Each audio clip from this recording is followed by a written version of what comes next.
Это актуальное интервью в студии Сергей Михедов. Здравствуйте. Ежегодно 5 октября сотрудники уголовного розыска России отмечают свой профессиональный праздник. Управление Центра розыска в советской стране было организовано в октябре 1918 года. Долгие годы эта служба развивалась и совершенствовалась. Сегодня уголовный розыск – одно из наиболее крупных и важных подразделений МВД. О буднях уголовного розыска Якутии расскажет гость студии Александр Гамбоев, начальник отдела по борьбе с организованной преступностью общеуголовной направленности и управления уголовного розыска МВД по Якутии. Александр Сергеевич, здравствуйте, с праздником вас. Здравствуйте, спасибо. С какими рисками ежедневно сталкиваются сотрудники уголовного розыска? Сотрудники уголовного розыска ежедневно сталкиваются с рисками, то есть это непосредственно при выполнении служебных обязанностей. Я расскажу на одном примере. Да. Не так давно, это было где-то, наверное, года полтора или два назад, в одном из частных домов в районе Речпорта было совершено жестокое убийство семьи из 4 человек. Там погибли бабушка, мама и 2 детей. И, конечно же, сотрудников уголовного розыска были подняты по тревоге. И, невзирая ни на что, на выходной день сотрудники пришли отрабатывать, раскрыть это жесточайшее преступление. И в ходе отработки ребята установили предполагаемого преступника. И, несмотря ни на что, хотя знали, что преступник вооружен, опасен, там, может совершить более тяжкие преступления, и пошли на задержание. Преступник был вооружен ножом, но несмотря на это, наши сотрудники понимали, что он может совершить еще более тяжкие преступления, и пошли на задержание вооруженного преступника. В ходе чего он был задержан, один из сотрудников получил ранение. Конечно, он за это был потом награжден государственной наградой, и риски вот такие могут быть. В любой момент, может быть, на отработку любого сообщения о преступлении, при отработке каких-то версий или еще что-то, проверки адресов, всякое может быть. Это всегда связано с риском жизнью. Невзирая на это, сотрудники самоотверженно день и ночь работают на благо защиты народа, от преступных посягательств. Но если говорить в целом, какого рода преступления раскрывают ваши сотрудники? Уголовный розыск раскрывает в основном преступления общеуголовной направленности. Это направление преступления против собственности. Это входит у нас кражи, грабежи, разбои, угоны, мошенничество, вымогательство. Кражи там бывают разного плана, квартирные, карманные, свободным доступом, с предприятий, с офисов, всякого рода. Потом преступления против личности, это преступление, это убийство, тяжкий вред здоровью, потом преступление против половой неприкосновенности, а также сотрудники ежедневно уголовного розыска ведут розыск лиц, скрывающихся от суда, от следствия, от органов дознания, занимаются розыском похищенного имущества. Ежедневно задачи у нас большие, работаем. А вот от каких факторов зависит оперативность при раскрытии преступления? Конечно, раскрытие преступления зависит от того, что как быстрее будет получена информация о совершенном преступлении, своевременный выезд, конечно, оперативность. Всегда наши сотрудники самоотверженно работают, это, конечно, зависит от нас. Мы всегда относимся к своим обязанностям добросовестно, чтобы побыстрее раскрыть преступление, чтобы восторжествовала социальная справедливость. Так. А с какими отделами МВД сотрудничает ваше подразделение при работе над тем или иным делом? Какая техника используется? Управление уголовного розыска непосредственно взаимодействует с другими подразделениями. Это непосредственно следственные органы МВД, Следственного комитета, с органами прокуратуры, с наружными службами, с участковыми уполномоченными, чтобы все службы направлены на раскрытие преступлений, на предупреждение, пресечение, выявление. И если допустили, то раскрыть в кратчайшие сроки преступления. То есть совместная работа практически происходит всегда? Да, ежедневно, конечно. Это вся структура направлена на это, но подразделение уголовного розыска – это одно из основных подразделений, которые именно работают на переднем плане борьбы с преступностью. А какую технику используете? Ну, как бы у нас даже принцип один – использование новейших техник, технологий для раскрытия преступлений. Ну, что как бы новейшее для облегчения нашего труда, как бы мы используем все новейшие разработки нашего государства. Ну, у нас в системе МВД есть эти научно-исследовательские институты, которые там разрабатывают, там, Криминалисты работают? Криминалисты работают, да. Это как бы нам в настоящее время облегчает, как бы, и дает, фору, можно сказать. Мгм. Ну, конечно, в некоторых моментах и отстаем, но сотрудник уголовного розыска – это тот человек, который все время учится, изучает, чтобы нам эффективнее именно была борьба с преступностью. Вы уже привели громкий пример одного из преступлений. Какие еще громкие преступления удалось раскрыть в последнее время?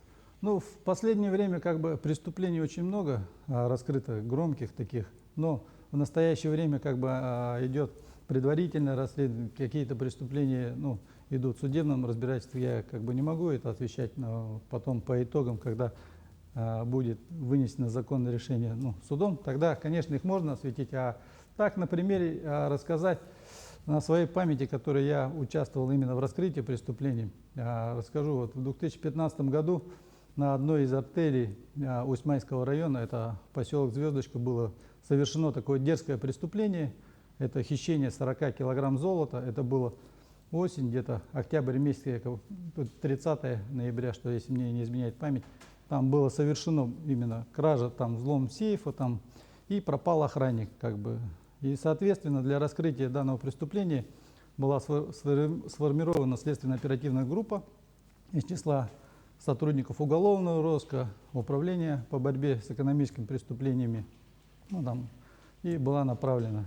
Конечно, у нас же республика как бы большая, дороги сложные, как бы мы туда добирались почти сутки, но туда ехать было где-то порядка до Усьмая 400, и там порядка 600-700 километров, и там уже дальше там труднодоступная горно-лесистая местность, там как бы доехать, погодные условия тяжелые были. Но мы доехали туда, в итоге там, понимаете, там горы, лес, один поселок, населения мало, в основном все вахтовики, в итоге там ни видео, ничего. Пришлось скрупулезно втянуться в эту работу, как бы на месте разобрались и стали отрабатывать. В итоге мы это преступление раскрыли, к данному преступлению были причастны 3 жителя поселка Усьмая, 1 житель поселка Эльдикан, а там еще данное золото охранял охранник, но он тоже пропал. В итоге нашей кропотливой работой как бы было установлено, что охранник был впоследствии убит этими гражданами. И нашли, как бы дело такое интересное, оно, если поподробнее разговаривать, оно не час и не 2 займет, поэтому времени. Там одно расскажу, там был как бы видеорегистратор, охрана была, где трудности и риски, вы говорите, да? Мы стали отрабатывать и установили, что нам сказали, что этот регистратор был во время движения скинут с горы, получаете, горная местность, гора там, туда отвес, и туда скинули. Получается, мы этот регистратор искали вот так по грудь в снегу, там руками цепью выстроились, там 5 метров-то подняться тяжело. Самое-то что было? Мы нашли этот регистратор. У нас радости, конечно, было неимоверно. А потом в итоге, когда стали разбираться, этот регистратор, по сути, не нужно было, он не записывал. Такие даже бывают, да. Нашли это золото, я впервые тогда видел столько золота. Практически мы в лесу, в тайнике это золото нашли, оно уже было упаковано. Один преступник был здесь, в Якутске, он уже собирался вылететь самолетом в Москву, а один уже из братьев улетел, он находился в Санкт-Петербурге. В итоге были все изобличены, установлены, доставлены, они как бы понесли заслуженное наказание. Там попутно при отработке данного преступления мы еще раскрыли несколько там групп, выявили и задержали, которые занимались именно хищением этого золота. То есть на постоянной основе хищениями занимались? Да, как бы были установлены, ликвидированы, понесли заслуженное наказание, и государству было вернуто это похищенное золото. Что должен сделать сотрудник уголовного розыска, чтобы дело закончилось судом и преступник понес заслуженное наказание? Ну, сотрудник все для этого делает. Не считаясь личным временем, он как бы прикладывает все усилия, добывает доказательства, там, устанавливает свидетелей, там, устанавливает похищенное имущество. И как бы потом в совокупности это все следственными органами это все обобщается и в качестве доказательства оно привлекается. Действительно, у вас очень тяжелая работа, вы, можно сказать, работаете практически 24/7. Как спасаетесь от выгорания, если у вас психологи? Ну, Считаете? у нас как бы, если шутку сказать, мы как бы сами, по сути, психологи, работаем, мы же с народом работаем, непосредственно с людьми, устанавливаем, какие обстоятельства, что способствовало совершению преступления. Ну, да, бывает, конечно, случаи, но мы поддерживаем, там у нас преемственность, там наставники есть хорошие, молодым помогаем, там, чтобы не перегорели, ну, контролируем вовремя, как бы помогаем, конечно, чтобы. А вообще, какими качествами должен обладать сотрудник уголовного розыска? Ну, сотрудник уголовного розыска, как бы, он не медийная личность, он тихий, скромный, всегда отважный, смелый, настырный и всегда идет к своей поставленной цели, как бы найти и наказать преступника, ну, способствовать этому. А много у вас работает молодых сотрудников? Да, как бы у нас сотрудники приходят, работают, молодых много. И преемственность поколений есть, конечно, и молодые, и кто средний состав есть, постарше, ну, и нормальные как бы пенсионеры работают, помогают. У нас пенсионеры тоже к нам же приходят, помогают молодым, опытом делятся. Как бы это все есть у нас. Александр Сергеевич, еще раз поздравляю вас с праздником. Что бы вы пожелали своим коллегам в этот день? В этот день я хотел бы пожелать именно вот ветеранам нашим уголовного розыска, пенсионерам, тех, кто работал, но не доработал до пенсии, но все равно были причастны к нашей службе, искренне вот, горячо поздравить их с профессиональным праздником. Они немало как бы своего здоровья и, не считаясь личным временем, отдали свою всю сознательную жизнь на дело борьбы с преступностью. Также поздравить от имени руководства личный состав подразделения уголовного розыска нашего Министерства внутренних дел, которые несут службу на бескрайних просторах нашей республики. Пожелать им удачи, здоровья и ихним женам сказать бы как бы побольше терпения.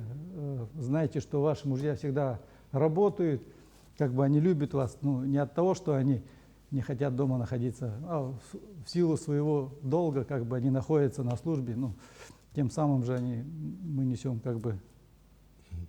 Александр Сергеевич, спасибо, что нашли время, пришли к нам, ответили на наши вопросы. Еще раз поздравляем вас с праздником и желаем побольше раскрытия дел, побольше раскрытых дел. Спасибо. Ну, так бы еще минуточку можно было, да. Сегодня еще как бы праздник День учителей, совместительство. Хотел поздравить всех учителей нашей необъятной республики, тоже с их профессиональным праздником.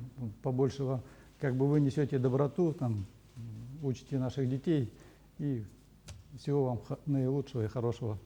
Спасибо. Все, спасибо. Ну а я напомню, вы смотрели актуальное интервью. Оставайтесь на нашем канале.